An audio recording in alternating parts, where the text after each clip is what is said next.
I have a lot of questions for you. For real. Okay. Okay. And you know, the thing is, like, I don't have any intro. Okay. So, but I think you prepared an intro, right? Yeah, right here. No, I Can said we're accelerating the adoption of AI in the company. you are?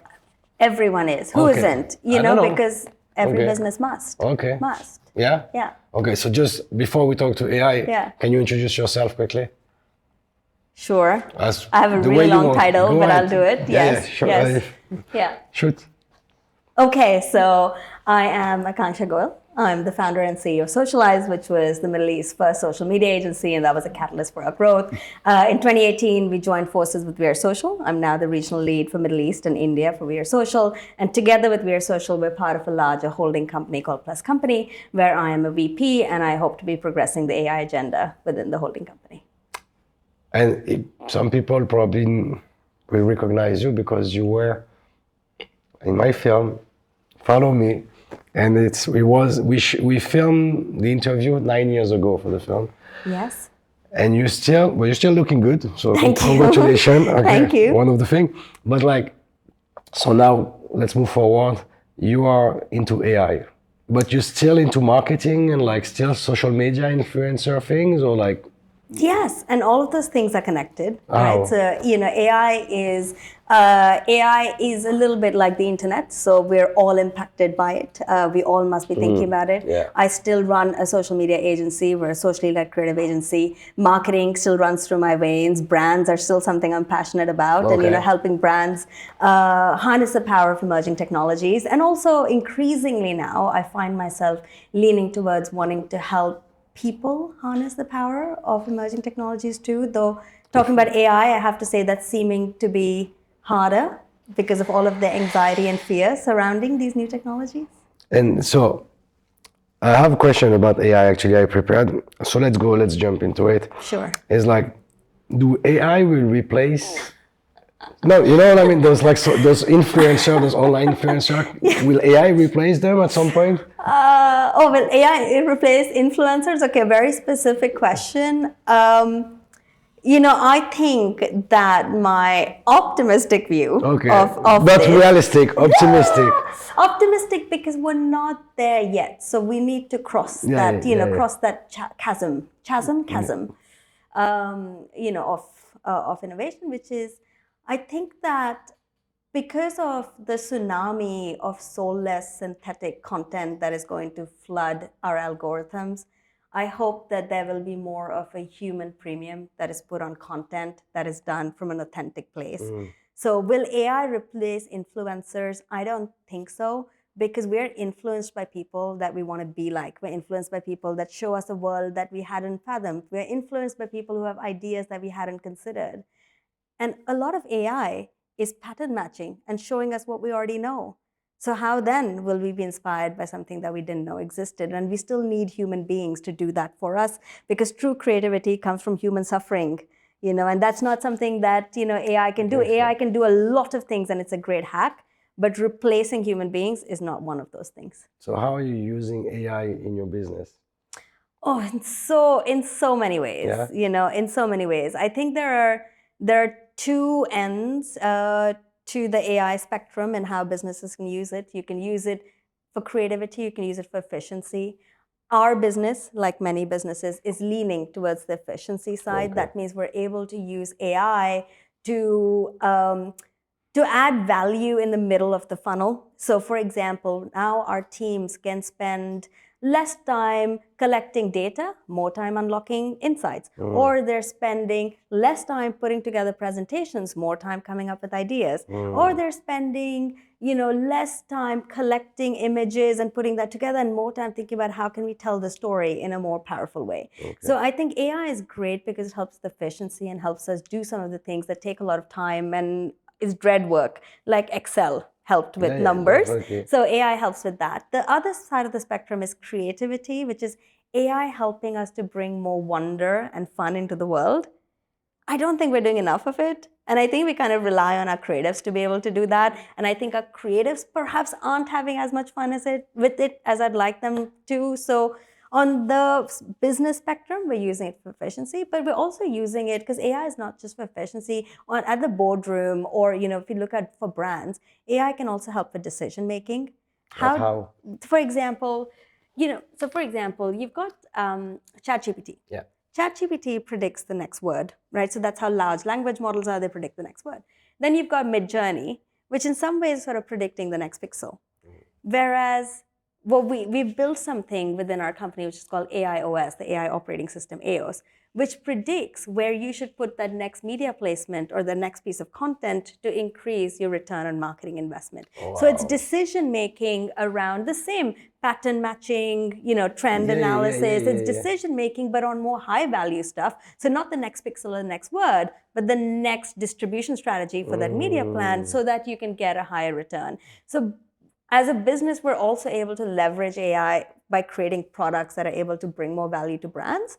But that's slightly more, it's because it's a product, it's not something that is integrated in our day-to-day yet, but there are a few brands that we're working with on this who are getting great value from it. So people don't know, but like you're already using AI and brands are already using Absolutely. AI. We just don't know. It's not like, okay, yes. in the back hands. Yes. Okay, yes. That's interesting though. Which brand? No, can you say or not?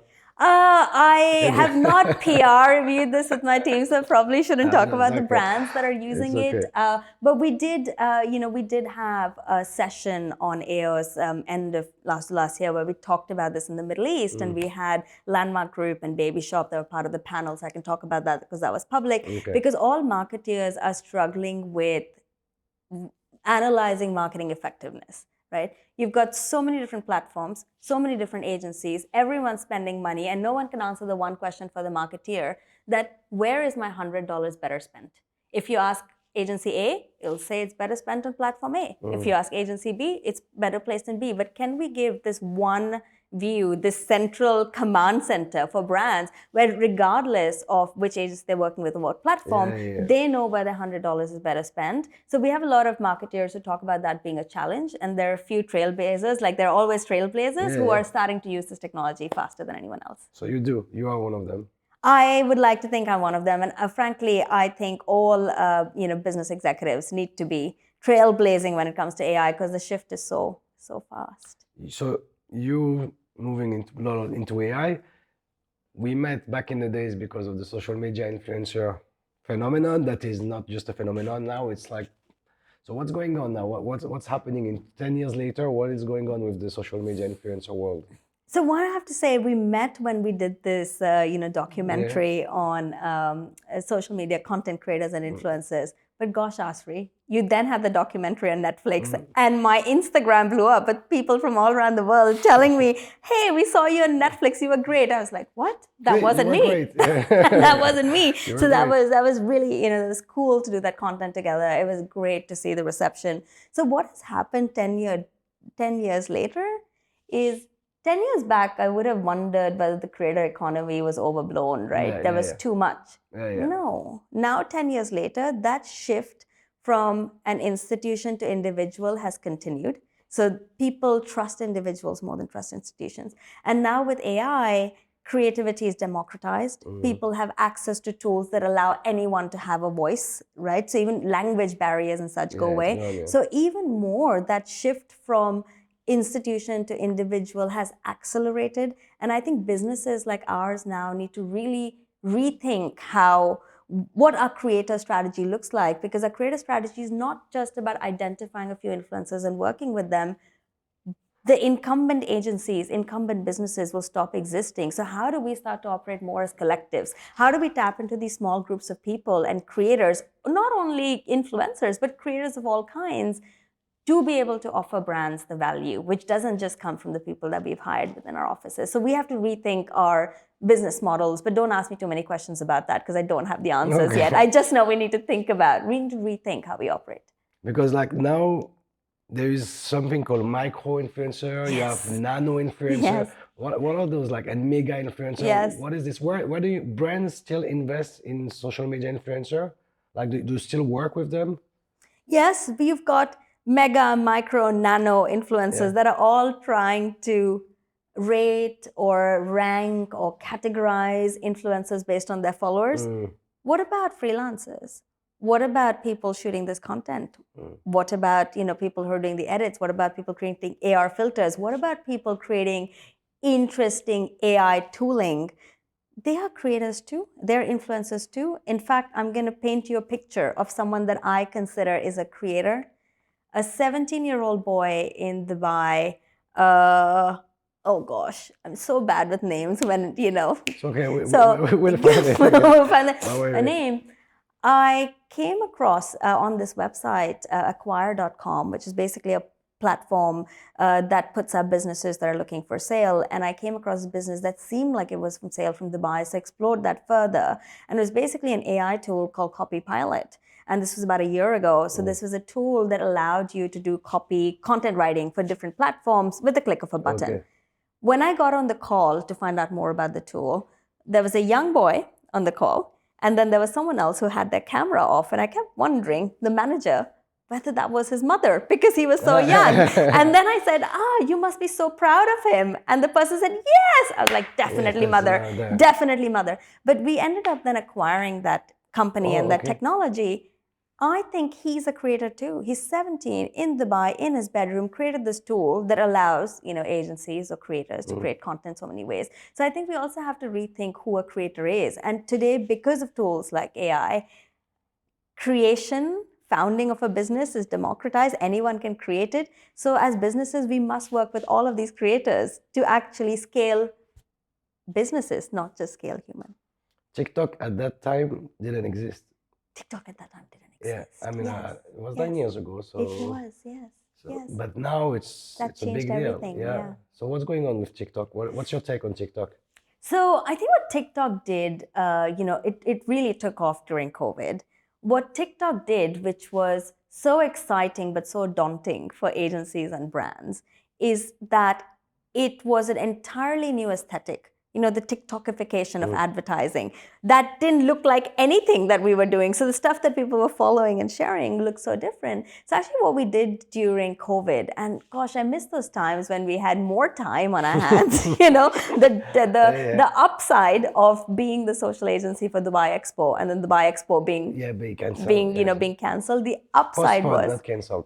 Postponed, right? And no one knew when. And we had this entire team that was working Dubai Expo and couldn't ask the marketing director when we'll come back. But the upside of having that team and that time on our hands was that we decided to do something that I wish more agencies would do more of, is have fun in our domain.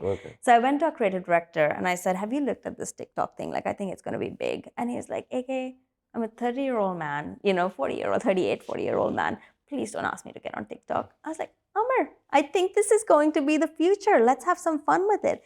He thought about it, came back to me 2 days later and said, I have an idea. I said, what is the idea? He said, my idea is I want to understand this platform and I want to understand influence on the platform, because if you can understand how influence works on a platform, you can crack it.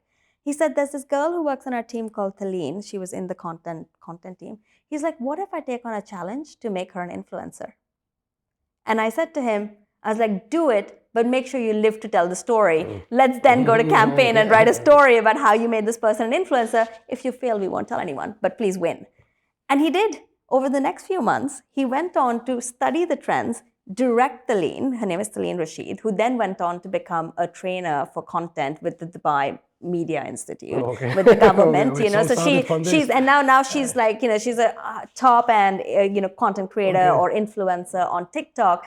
And we then, because we did that experiment, because we saw the success, because we felt like we understood the platform, not only did we start to rethink what creators and influencers are, but we built a content creation team. We built a sound studio because we realized on TikTok, it's all about sound. You've got to produce your own sound. So by having fun and creating an experiment, we were able to build our product offering around TikTok. And now we're a TikTok partner. In fact, we manage social for TikTok, and TikTok is a big... manage social? Yes, so exactly. TikTok is a client? Exactly. And across the world, actually, TikTok is a key client for We Are Social in various offices around the world. So which is really a sign that we had fun, we leaned into it early, and now we're reaping the benefits, because not only are we TikTok partners, but we are the agency that helps TikTok, come to life on social platforms that are not TikTok around the world. That's interesting, though. Yeah. So you have the TikTok account it's okay. Yes, You get the account. yes. Congratulations. Thank you. We're not gonna say how much they get, but Thank you. No, and then there have been, I will say that, there have been some changes with TikTok recently with their team. Locally, we know what's happening with the tech platform. So while we do work with TikTok in few of our offices, we have currently paused our TikTok Middle East relationship for now, but we still remain TikTok partners for creative exchange and AR. But I want to say that as a fine print. make sure. Okay. Yeah. You work a lot with brands, obviously. You still like. I know you sold the company, Yes. Socialize, Yes. to We Are Social, and Yes. to. Yes. We're not going to get into details. I'm not Well, gonna ask we you how shouldn't get much. into details, but I don't see it as selling the company, right? Okay, We okay. joined forces with We Are Social. Okay, so you yes? didn't sell. Okay, you Yes. joined forces. Yes. Like, so how do you spend your day now? What do you do? Oh, wow, this is a difficult question. It's a difficult question because I think it's in flux. Okay. It's in flux because not only is this about us having joined forces with We Are Social and sort of my role evolving, because, you want progression, right? You want to grow, you want to do new things, but you can't do that till you have the right team taking care of the things that you Yeah, were. yeah, So yeah, for, me to be doing something different, I need a team that's got their hands on the steering wheel. And we do have that now. So we've got a fantastic GM. We've got, our team, our international teams that are leaning into the business here. Everyone sees the opportunity with the Middle East. So that means I now have a little bit more time on my hand that You I do? previously, Yeah? previously Okay. did not have, which is such a big question for me to contemplate. What is worth doing? Where can I have the biggest impact outside of clients? So my default, what do I spend my time doing, is having spicy margaritas with clients. So I do love to go out and spend some time with clients, whether it's new business or existing clients. Outside of that, I'm focused on or interested in AI. And I need to sort of try and see how best to bridge the gap between interest, between what's happening in the industry and what the market needs. And third, I'm trying to figure the rest of it out on what's worth doing. And maybe the next time we meet, I might have a list of 10 things I'm doing. But currently, I'm in that process where we're trying to integrate to a new structure. We're trying to get new leadership in place. I'm cautiously optimistic about all of that going well. So where I lean in right now, I'm there to support everyone who needs support as and when they need it. Some pet projects and passion projects to be announced end of the year. And you also into Bitcoin. What? You into? Yes. I saw on your Twitter. Yes. There is like Bitcoin. It is, right? I also have a Bitcoin sticker on my car, Yeah. and I've kept it You there for do? the last, kept Yeah. it there for the last 5 Okay. years. Yeah. So why are you into Bitcoin as well? And since when? And like, what's your story with Bitcoin? The story with Bitcoin is How did you start it? it's a big one. So, let me take it back a few, a few years to where I come from. I come from a simple, middle class family. Education's been very important. University, I spent all of my time university, being an RA, a teacher's assistant, magna cum laude. Started the business. We were, it was a bootstrap business. We were doing well in year 2. So I would take out some of the dividends from the company. Okay. But then after a few years, I even stopped doing that because I had no use for the money. I wanted the money to stay in the business. So never really thought about that money that was the excess money that was sitting in my current account for 10 years. I did have a banker who called me with shock and horror to say, you've got all this money sitting in a current account. You must do something. It seemed so urgent. And I just couldn't understand why. I was like, is the money okay? Is it there? it was there. Then I sold the business and I didn't realize, but my problem magnified because now I had more of it and more people asking questions about what are you going to do with the money? And it seemed like saying nothing was not a good enough answer. I had my dad as well who recommended that I should work with this private bank. There's a lovely lady who led it and, maybe you could work with them. So I started working with a private bank and I didn't understand anything about different asset classes, bonds, equities, etc. because they don't teach you that at university. Right? Nowhere in school. No. So I was this successful business owner, founder who learned everything themselves, how to create an invoice from Google. And I didn't know the different asset classes. So I had no idea how to talk to bankers and what to say yes to, what to say no to. I once had, the team that came to me and talked to me about USD and XAU, which are 2 currencies, and said, well, you could buy this currency, sell this currency, and then as you do that, you make $5,000 every week. That's just sort of what I took away. And I was like, I did the modeling on an Excel. It seemed to be interesting. And I said, yes, why not? Let's do it. It seemed like we were just playing with 2 currencies. So I thought, I'm embarrassed to say this, but I thought, maybe this is how rich people get rich. The people who have access to resources get these type of deals from private banks. So I guess I must be the lucky few who's doing this. Everything seemed to be going well till one day during COVID, I got a phone call and the bank asked, do you have any more money? And I said, what do you mean? They said, do you have any money to send to your bank account?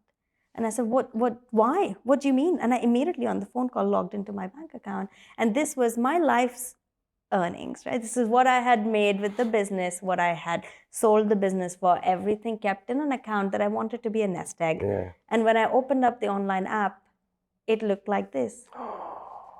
And so then I said, where is the money? And the answer I got was, don't worry about it, it's in a margin account. And I said, what is a margin account? It said, margin account's another account at the bank. I'm like, but why can I not see it online? I don't understand banking, but I understand how IT systems work. There should be an API. Why is this number not showing on my dashboard? And then in that moment, I was alone, lonely, embarrassed, anxious, scared, and I didn't know who to talk to. And I had lost trust in the system. I didn't even know what was happening to me. I just knew that I couldn't see this money. That was my money.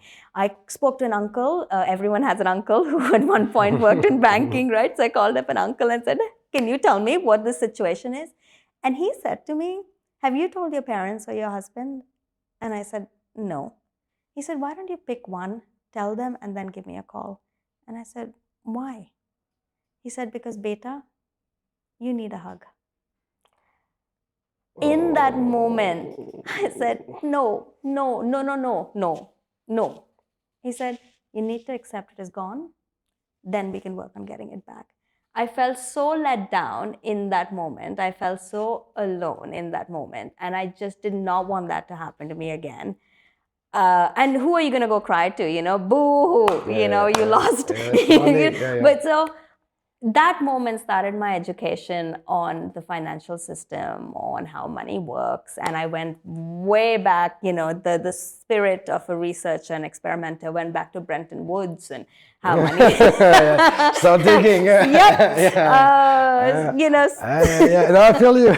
You start digging a lot. I started digging. Lynn Alden hadn't even written her book, Broken Money at that point. This was early days, but I found her. I started digging. I read the Bitcoin paper. I have to admit, I didn't understand it. But the intuition of a founder, of a business, I knew that there was something there. It was worth looking into. It was worth investigating.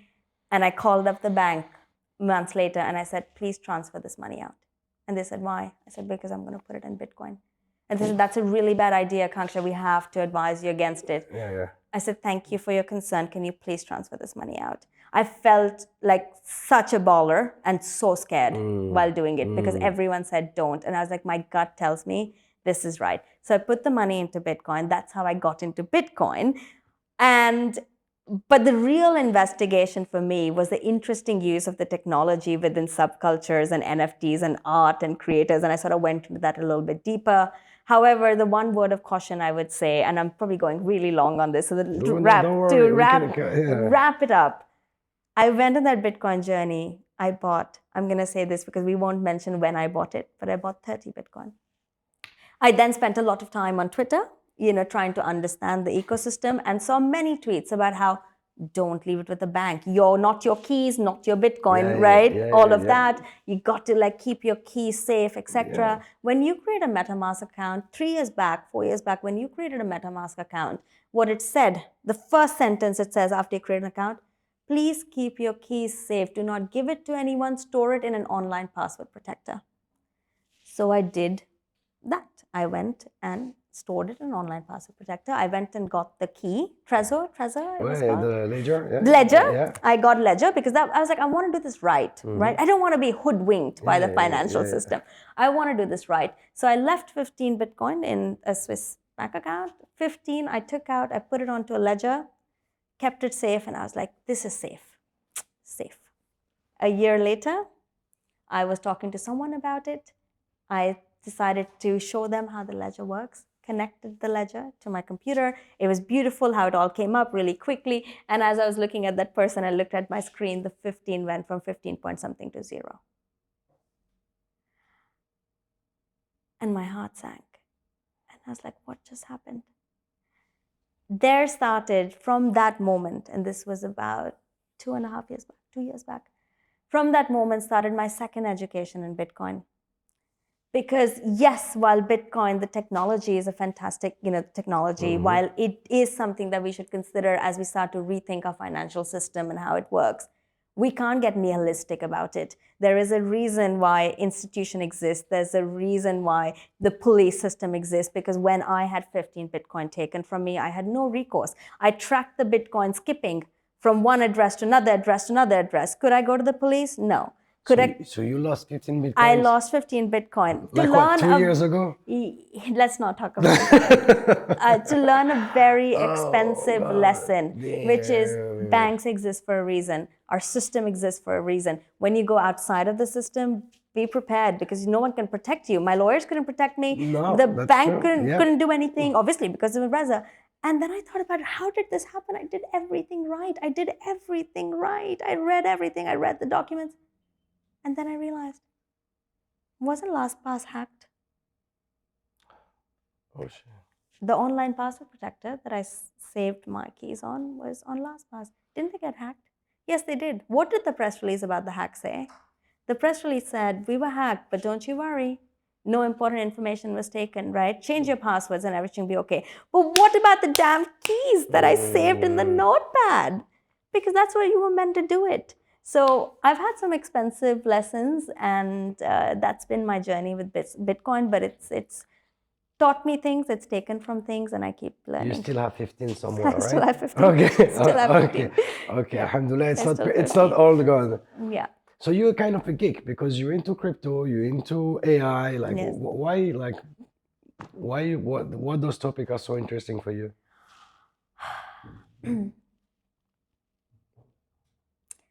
Good question. The why. I don't think anyone's ever asked me the why. It just is, I'm a pioneer. I got into social before anyone else. I've always been interested in emerging technologies.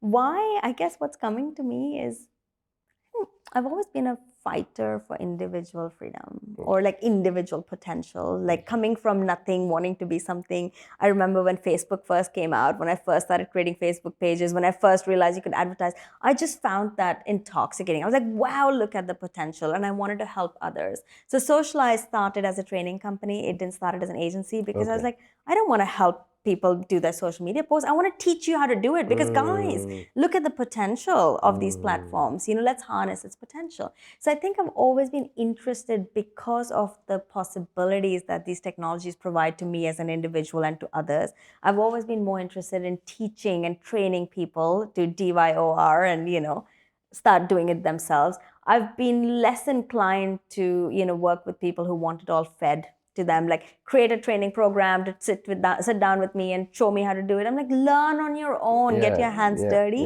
So I guess that same thing continues. I've been interested in Bitcoin and AI from a DYOR perspective because I think these tools are freedom, and freedom is a state of mind. Are you a libertarian somehow, or like? I don't know. I don't know. Maybe I am. I just don't know what that term means. So I don't know if I can say yes to it. You go in the US, you'll be a libertarian. Okay. Is that a good thing? Yeah, it's a real thing. I mean, libertarian. Depends on your politics, right?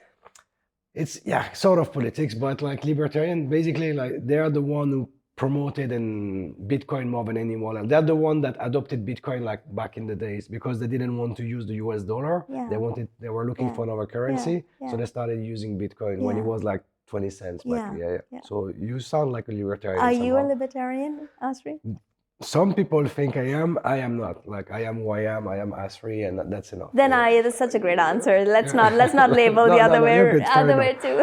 So marketing, it's something that you don't pay attention to it anymore, or you still put into it. Of course I do. Like even with Bitcoin, even though I looked at Bitcoin and then bought the Bitcoin, where I spent majority of my time was trying to understand how the technology was manifesting itself in the world of NFTs, these little micro communities, because as marketeers, we're cultural savants, right? Like we're supposed to understand culture and anticipate the next move. Anticipate the next move. And there's no better way to do that than to participate in the communities that you wish to impact. So I was participating in the NFT communities. And that was because it influenced marketing, because I thought NFTs provided a great way for brands to build communities. So it was really the marketing steer that prompted the further investigation of the space. So marketing is always there. So what's the next big things in marketing? Like what's going on? Can you give us some tips?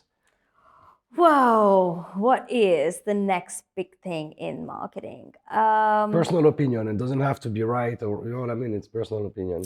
I'm gonna say 5 things. Like I'll just touch upon 5 things a little bit, because I think 5 is a good number to touch on a few things. Okay, go ahead. So I'm thinking about this, as you asked. I think the few big things in marketing are one that we spoke about, which is this continued shift from institution to individual, and that creators are now an expanded group of not just influencers, but creators and freelancers. And I think as marketeers, we need to get better at identifying and collaborating with these influencers and creators.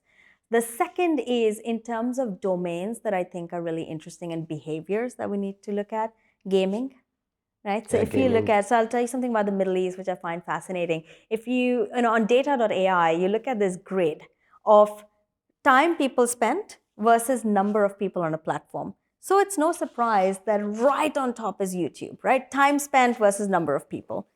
Then you have TikTok that is even higher than YouTube in terms of time spent. So slightly lesser people, but more time spent. And then you come this side and you see not enough people, but time spent is up high, is Roblox. Like Roblox, people don't even really talk about it. And I'm seeing this happen on data.ai. It still does. Right. So I'm looking at this happening on data.ai, which I think is such a good way of looking at current information. Weir Social also releases the Global Digital Report, which is a great way. I read it today. There's a new one that has just come out. So it's a great place to look at that data. And our digital report covers the trend that we're seeing with gaming and all sorts of gaming. The gaming, everyone does gaming in their own way, but it's a new behavior that we need to tap into. So I think that's the next, right, for marketing, is marketers to really understand what's happening in these domains and how we can become a part of these domains when we're not invited. The gamers are like, please stay out of our space.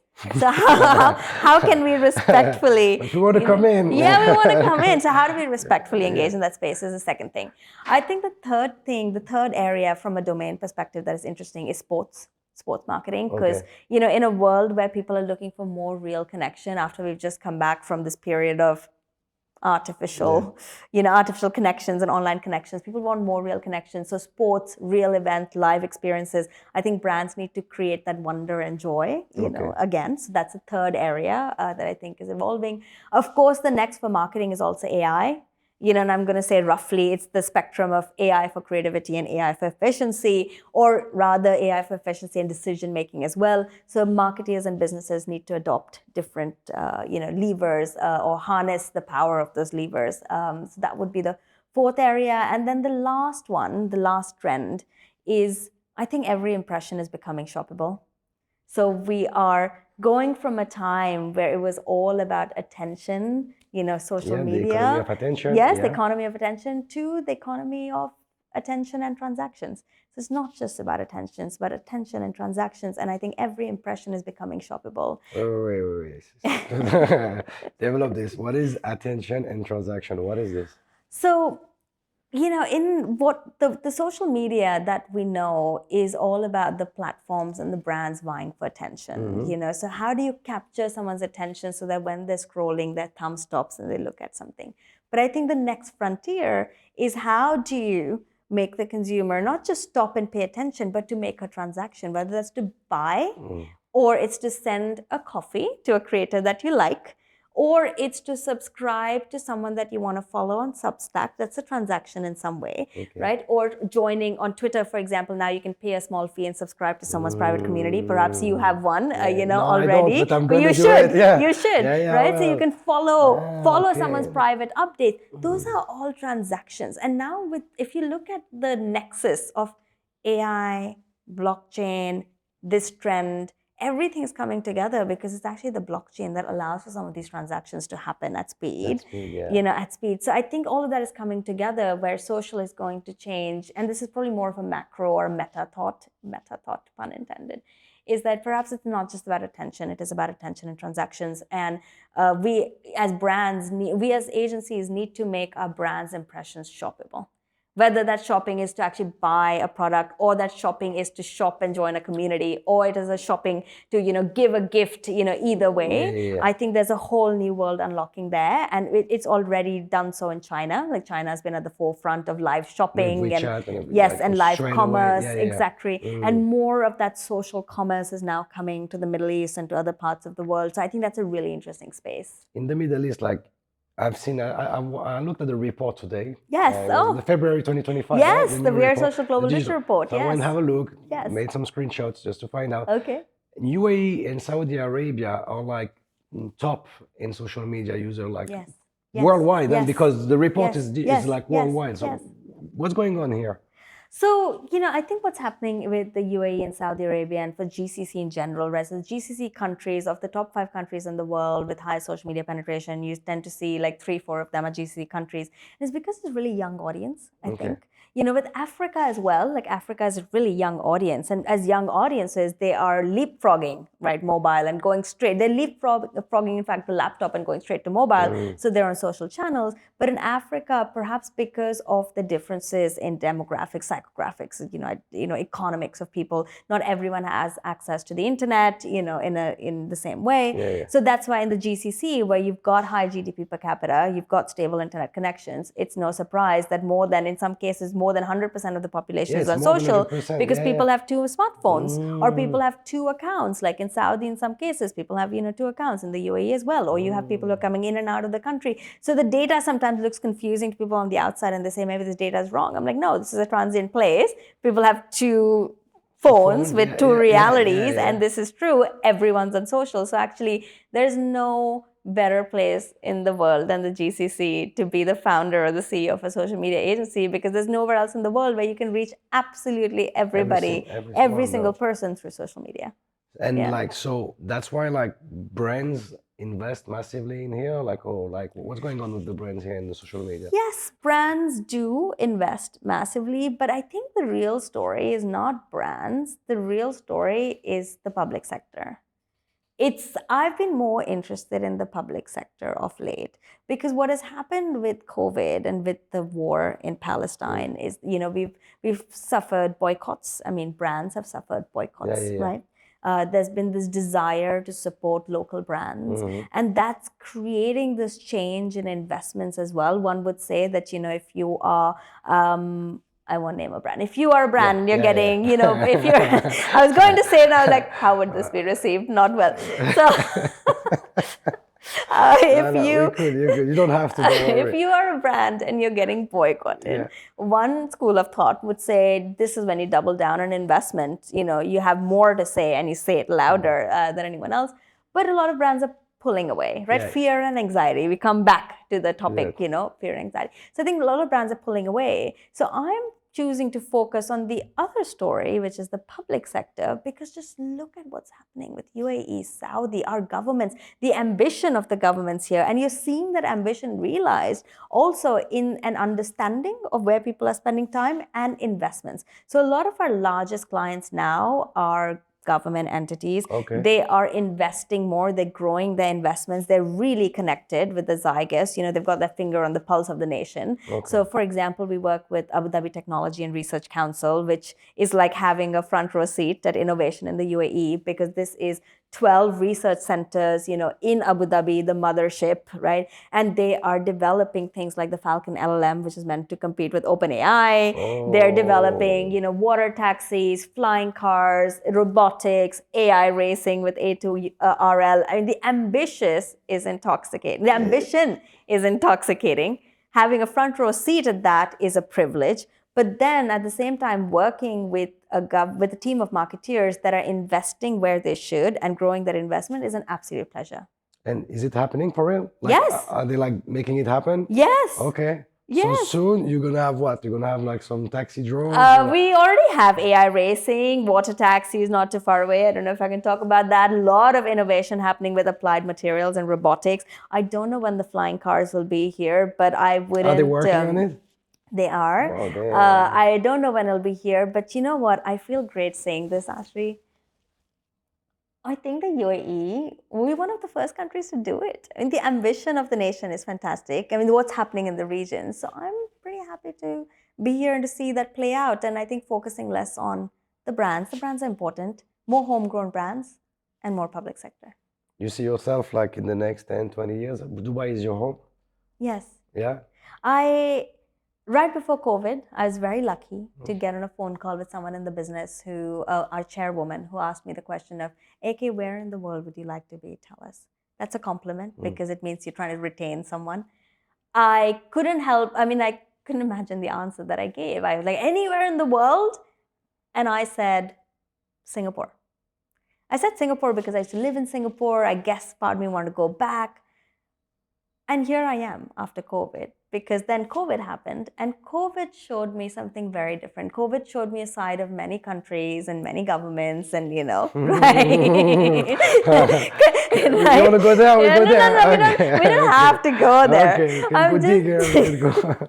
Well, I'd love to know your point of view on this, sir. You're a world traveler too, but I thought it was amazing to be. I felt free being in Dubai. I was a part of the executive team. We had board meetings, etc. I had no problem traveling. I loved being on Emirates. I didn't have any trouble getting in and out. There was no one mandating, 67 vaccines. I could do what I sort of needed to, on that. I just felt that I respected that flexible approach.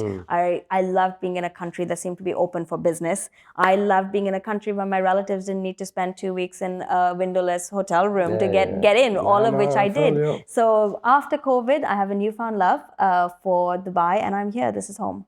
No, Dubai, it's great though. Yeah. But now that you know that what they're planning to, yes, yes, that's more interesting for you. I mean, you're way ahead of the game though, because you know more than we do. Well, I think more people should know about this because then we're not doing a good enough job of promoting it, So I'm like, you say, you know this. I'm like, I shouldn't be the I'm sorry. We heard everything. We know everything. You're a great marketing person. Now we do. But so on your personal timeline, your day life, you were talking this morning, not this morning, but before we went to the studio, you were telling me you less stress, less anxiety, less on a personal level, you feel good? I do. I am doing some what people call self-work. I hate using these, terms that are I'm doing some self-work. Hashtag blessed life. I am just focusing a little bit more on my health and my body. I'm getting older. I don't have the same energy. I sort of hold myself to the same standards as I did while not wanting to go to the gym and really focus on eating healthy because I don't have the time. I've never had the time to focus on these things. So now I'm having to change those habits and focus on these things meaningfully, which is something I'm doing with my time.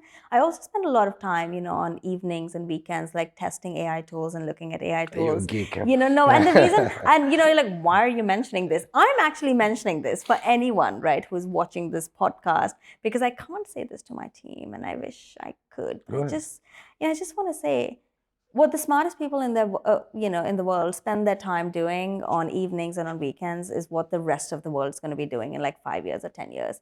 And I just wish more people were not waiting for their businesses or their companies to spoon feed AI to them and just having some fun and exploring. Because when I try tools, they're not geeky tools. I'll try a tool, I tried a tool called Suno and tried to create a song about my husband, just to play with it, because playing with the tool tells you so much. Of course, I created a song about Christmas and sent it to my friends on a WhatsApp channel, and I was like, isn't this cool? And just to play with it, and there were a few people who were like, oh my God, I didn't even know you could do this.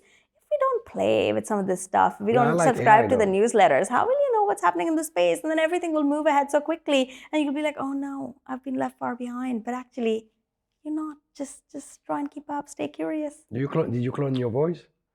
I did. Yeah. On what was the Hey Jen, was it? I use 11 Labs. Yes, I did. We were doing a series of posts within the business when we launched a DAO for the industry. So we had some video content. Oh, okay. So it was helpful to have my voice cloned, but I haven't done much with it since then. No, it's cool though. I like to. You can do so.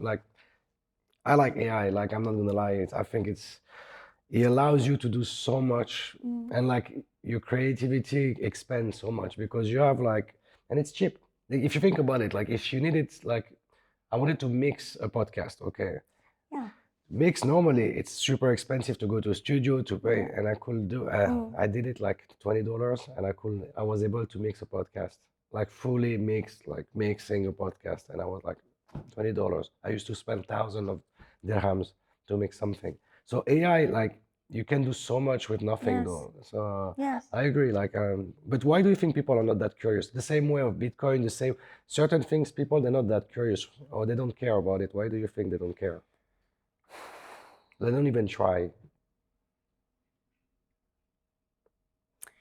I don't know. I don't want to make assumptions, but I think perhaps with things like Bitcoin and crypto, some of it is just the technical barrier. If what happened to me with money didn't happen, I wouldn't have put in the effort to go Mm. and learn about it because I didn't want to know what equities and bonds and such are. I was living a happy life, knowing these things. So I think perhaps it's you need that trigger to do it. It is a technical barrier to entry, I suppose. But with AI, I think it's different. I think with AI, there has been this um, almost death by astonishment, in some ways. Like there's been, oh my God, AI and it can do so much, and everyone talking about AI is going to replace humans, or is it going to replace the people using AI? There's so much talk about that it has culminated in great fear and anxiety for the knowledge workers, because now if you're creative, you're being expected to use all of these new tools, and already you have anxiety about how the industry is changing. So there's this crisis in the media ecosystem, which is being made worse by telling creatives that you need to be more efficient, more efficient, more efficient. So everyone's sort of taking the step back and not wanting to lean in and engage with AI. And Point. instead, the battle that is being fought is, why did the client servicing team use AI to create an idea and send it to the client? Like, that's not right. Whereas instead, what we should be doing is, you had an idea, let's sit together, let's brainstorm it and see how we can bring more magic and wonder into the world with AI. So I think perhaps that fear is something that's stopping people from exploring it. And I think if we shifted from fear to more fun, because fear is the monkey reaction, right, to think, and more about, I'm just going to use it to see what I can create, my own personal pet project, or perhaps a funny photo of my girlfriend, or what have you. Then, maybe we'll understand the base technology better and use our creativity and our human ingenuity to bring true, beautiful things into the world. You have an AI team in your team? Yes. Like, do you have like a specialized AI group? Yeah, so we have a group of people who are, either technologists and therefore interested in technology, or who are creators who have learned on their own how to use AI tools and now further ahead of anyone else, or people who really want to learn more and are willing to put in the work. So it's sort of an AI community of practice, and business leaders who are leaning in. So we have an AI community of practice globally, but we also have a team that we call AI Execute. So it's AI dash XC I got dash. it. Yeah. Thank you. I got it. These days every team needs to. So they're called AI Execute. They're fantastic because we have an AI Execute retainer basically for brands or for business owners or small businesses that want Socialize to help them do social media. And, our retainers come at a price. But perhaps there's more of an AI assisted retainer that we can put in place for founders to help them create content where they get our strategic thinking, but the execution is sort of done by AI and they're signing on to that. We also have our team. In fact, just last week, the Super Bowl was live. So our team created an AI remix of some of the Super Bowl ads. So they created an AI remix of the Pringles ad. It's kind of incredible. I'll show it to you later. You have a before and now, top and down. At the bottom, you have the AI Super Bowl ad for Pringles. On the top is what our team created in just 2 hours. They recreated the entire creative in just 2 hours. And there are some scenes where the can is flying through the supermarket, and the AI version actually looks better. So that's, as our CEO said, that is impressive and scary, mostly scary, but also like just really impressive on what's No, possible it with can be AI. scary. Yeah. AI can be scary. It's Yes. the like. Yeah, it is. It is. It But is. that's why we have this team that is experimenting, because experimenting is key. They're having fun, they're experimenting, so that we can then start to do the real meaningful work of, how can we produce more beautiful things for clients with it? How can we change the way we work and reduce some of the dull work so we can have 4-day work weeks, and stuff like that? How can we do that? Or how can we create interesting products that allow us to do better decision making and predictive analytics to bring real value to our brands, right? So start to explore that. Or how do we use AI to impact people but also ensuring that we use it in safe ways, in ethical ways, Do you think there is such a thing? as what? In safe, ethical ways? Yeah. Yes. Like, for example, some of our brands are now starting to ask questions about in contracts about AI use policy. And when I first started getting those questions, I'm like, why would brands be concerned about us using AI, right? Like, you should be happy that we're doing that because it means more time is being spent on ideating and some of the high value stuff. But then it occurred to me, the thing that I'm worried about is we've got all these people using all these AI tools. They're putting up documents from our business up. They're putting up our P&L. They're putting up files. It's the same thing with brands. We sign so many NDAs when we start working with a brand. They're sharing, confidential information with us. They should be concerned about how we're using AI because we've got a bunch of people using a bunch of free licenses. Who's benefiting from it? You've got OpenAI, Microsoft, who's benefiting from this confidential information that brands are putting up. So I think that it is such a thing as there is such a thing as can you use AI in a safe or unsafe way? And I think that is something that brands and agencies should look at because you want to use it in a safe way. You want to use enterprise licenses so that the information is retained, within the business, etc. So yeah. Thank you so much for your time. I You're most appreciate welcome. it. I'll see you in 10 years. Yes, or maybe this time let's maybe make it 5. Yeah. And I don't know if I'll meet the real us 3 or an AI version of We'll us see. 3. I'll give you this book. Thank you so much. Enjoy it. Thank you so much. Was it the brand that we're talking about? No. No, I'm joking. Thank you so much. But I will have some. Yeah, of course. Thank you. Thank you.